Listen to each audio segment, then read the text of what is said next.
Phone सुविधा है, सुख नहीं है।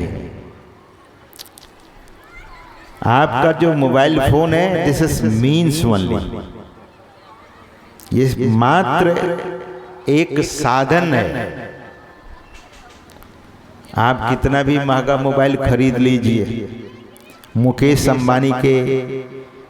अंबानी की जो पत्नी है नीता अंबानी, बहुत लोग नाम जानते ही हैं, उनके पास 400 करोड़ का फोन है। आपको बिलीव नहीं होगा, 400 करोड़ का फोन। अब क्या लगाया उसमें? सज्जनों, बात ही तो करती होगी, ईमेल और व्हाट्सएप ही तो करती होगी, यूट्यूब ही तो देखती होगी। उनके मोबाइल में अलग से कोई ज़्यादा फैसिलिटी नहीं है, लेकिन कुछ चीज़ें ऐसी लगा दी गई है उसमें।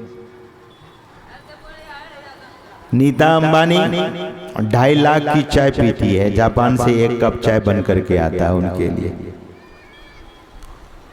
कोशिश में है कि मैं बूढ़ी नहीं हूँ, लेकिन बुढ़ापे की ओर बेचारी जा रही है। बुढ़ापा रोकने के लिए कोई इलाज नहीं है, बुढ़ापा रुक जाए ऐसा संभव ही नहीं, लेकिन वो चाय पीती है। जापान की कोई कंपनी उनके लिए चाय बना करके एरोप्लेन से भेजती है, और वो चाय फिर मैक्रो, जो स्टोव होता है मैक्रो, उसमें फिर गर्म करके नौकर उसे चाय देता है और वो चाय पीती है। एक दिन में 60,000 का पानी पी जाती है।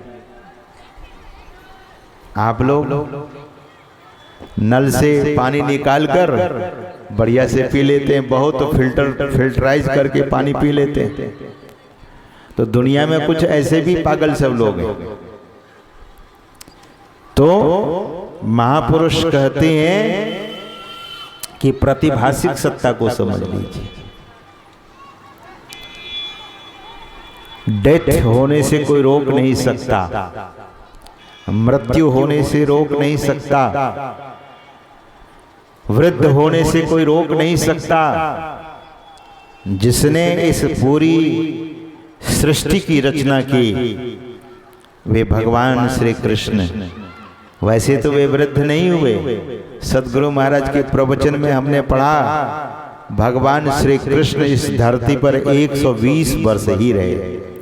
भगवान श्री राम इस धरती पर 11,000 वर्ष रहे।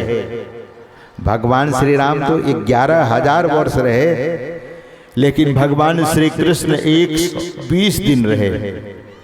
भगवान श्री कृष्ण का न तो एक बाल पका, न एक दांत टूटा, और न चेहरे पर झुर्रियां आई। इसलिए कि द्वापर में जिस समय भगवान श्री कृष्ण का अवतार हुआ था, तो मनुष्य की आयु 1,000 वर्ष, तो 120 वर्ष हुए, तो स्वाभाविक बात थी।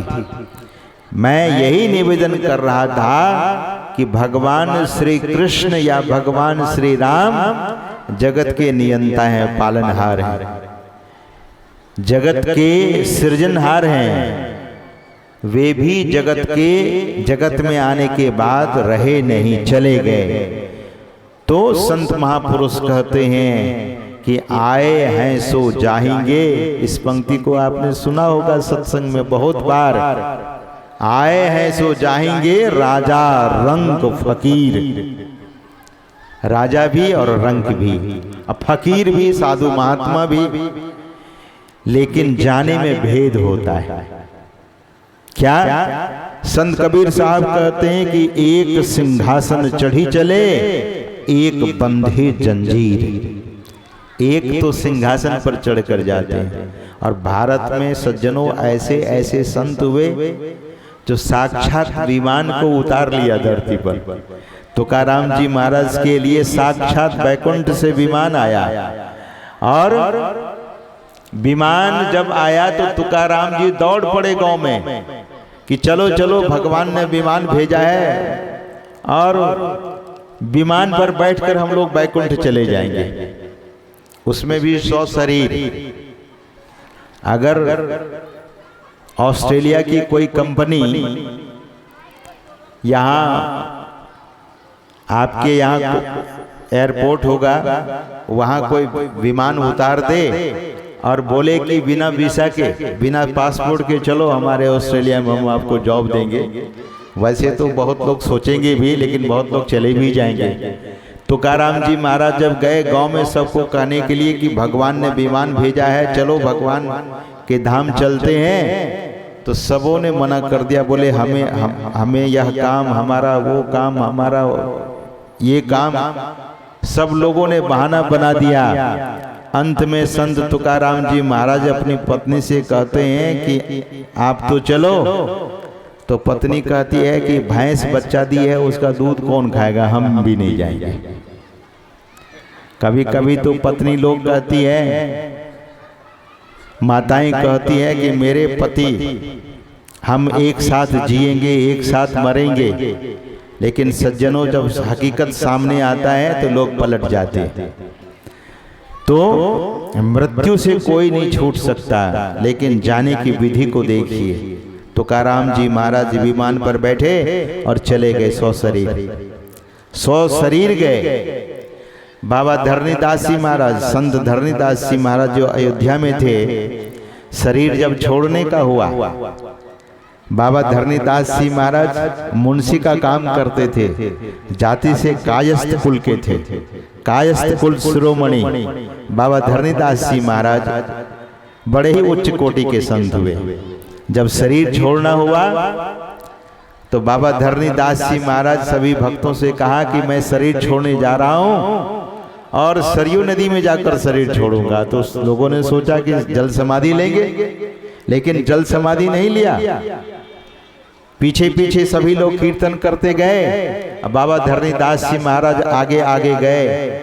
सरयू नदी में जैसे प्रवेश करते हैं तो जल के सतह पर चलने लगे, जैसे धरती पर चलते थे वैसे जल की सतह पर चलने लगे। लोगों को बड़ी हैरानी हुई, कुछ लोग अंदर भी आए। तो बाबा धरणीदास जी उलट करके बोले कि बस मेरी आज्ञा है कि आप लोग आगे न बढ़ें। सब लोग किनारे पर कीर्तन कर रहे थे, बाबा धरणीदास जी महाराज की जय जयकार कर रहे थे, जय जयकार लगा रहे थे। और बाबा धरणीदास जी महाराज सरयू नदी के बीच मध्य में जल पर पद्मासन लगाकर ध्यानस्थ हो जाते। और ध्यानस्थ होने के साथ ही साथ उनके शरीर से ऐसी कांति निकलने लगी, ज्योति निकलने लगी, पूरा शरीर ज्योतिमय हो गया। अब शरीर नहीं दिखने लगा, एक ज्योति पुंज, और नदी के जल के सहारे उनका वो शरीर बह भी रहा था। और फिर जल के सतह से ऊपर उठते उठते वो प्रकाश पुंज आकाश में जाकर विलीन हो गया। ऐसे शरीर छोड़े बाबा धरणीदास जी महाराज। तो कबीर साहब कहते हैं, एक सिंहासन चढ़ी चले, एक बंधे जंजीर।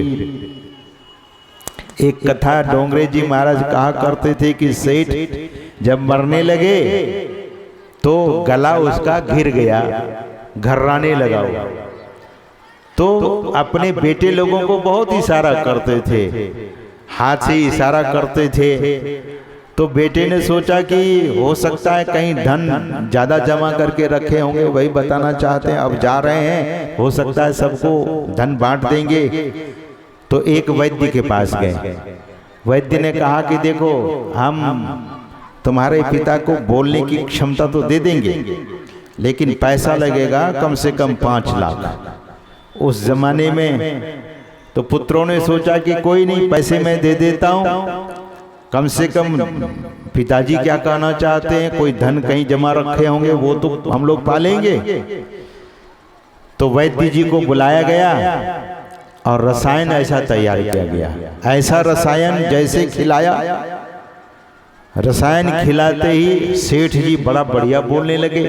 पुत्र को बड़ी खुशी हुई, तुरंत घर से निकालकर वैद्य को 5 लाख दिया और बोले वैद्य भी नहीं सुन ले कि ये बोलना क्या चाहते हैं, नहीं तो वो हल्ला कर देगा।